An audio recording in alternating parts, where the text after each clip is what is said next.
guys, in this video we're flipping this 5-drawer dresser.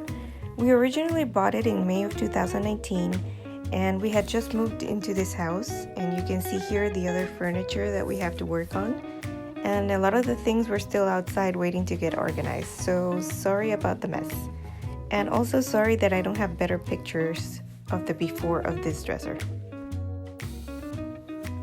We started by cleaning and then sanding the drawer fronts and stripping the varnish on the drawer outer parts, and the top 2 drawers had more detail, so the stripper really helped to get out all the original finish. Here's my sweet dad sanding away. And I really hadn't realized how long I'd been working on this dresser, but in my defense, I can say I have been working on inside house projects that I'll show you later. And so for this dresser, it was all wood, except the top had veneer, so we only sanded enough to be able to have a good adhesion with the paint, and we used 120 grit and then 220 grit. These are the original drawer pulls and knobs. I ended up only using the knobs because the drawer pulls didn't look good with the final finish. I actually had some drawer pulls from another project that came in handy. I'll link similar drawer pulls and all the materials I use here if you want to try them out. And here is the spray paint I used. It's Rust-Oleum and Champagne Mist, and it really brought the whole piece together. One piece of advice on flipping furniture I learned is that you have to have a plan and a vision before you start. It also helps if you start with small pieces to practice your technique and get experience with the tools you want to use. I tell you this because we worked so hard on this piece.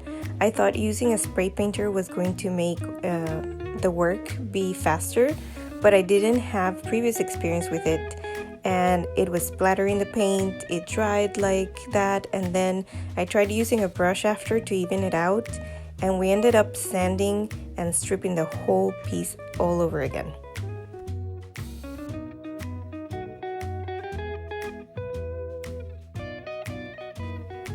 Here I kind of came up with the plan, and I thought of leaving the frame all white and then the drawer fronts raw wood. But then I put them together and it didn't look good, so I decided to go for a whitewash. And here my dad is sanding away again, but I told him not to go on the outer parts too much because I wanted some of that finish to still be left there for a little bit of character.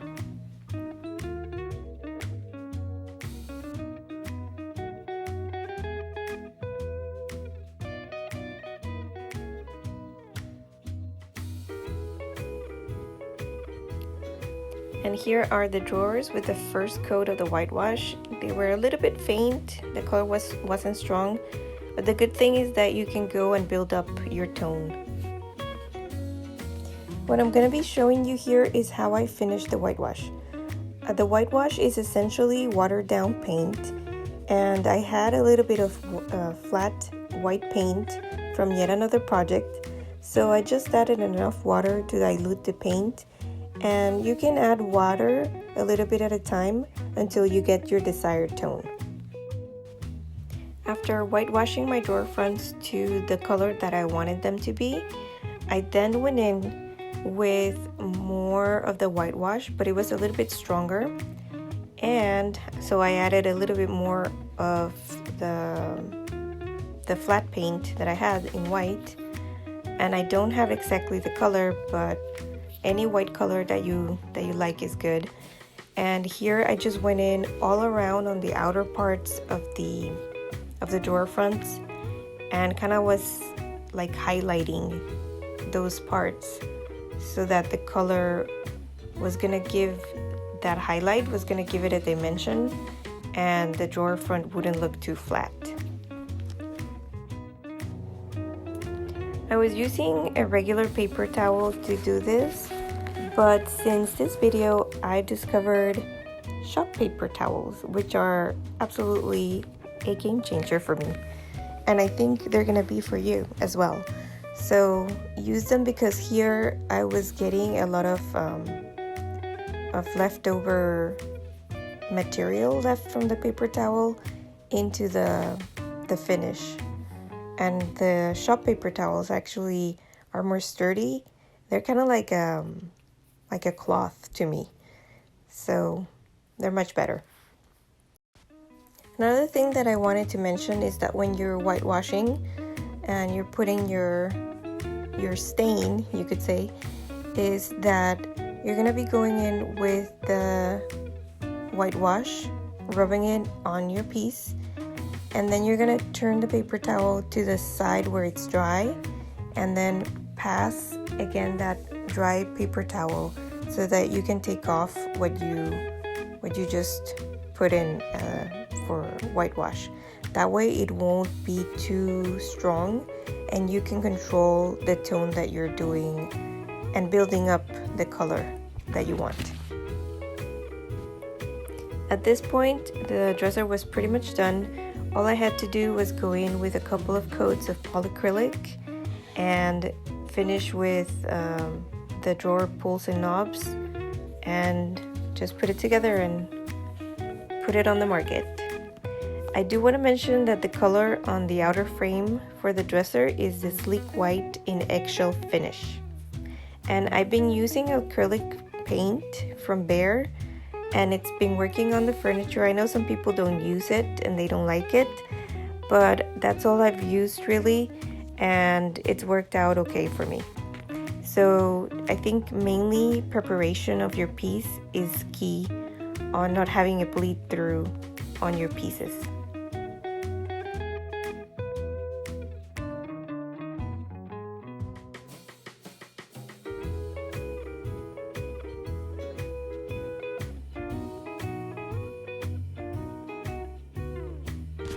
Here I'm doing some last minute fixes. I ended up selling the piece on Facebook Marketplace, but when we tried to get the piece inside the house, I saw that the bottom wasn't solid, so we just put a piece of board there, and my dad I think had painted something, spray painted something, so we ended up painting that all white, and it was all ready to go.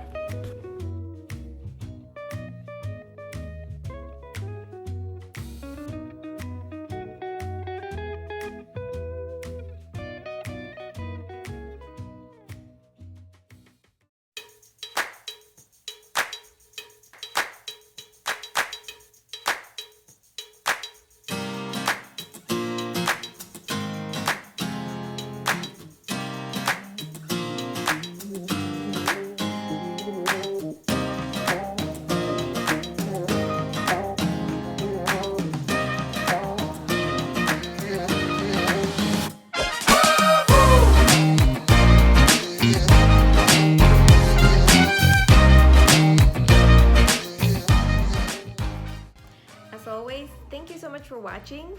Hit that like button and subscribe for more videos on our flipping furniture adventures with my dad, more gardening and DIYs in the house. Until next time, bye-bye. Say bye.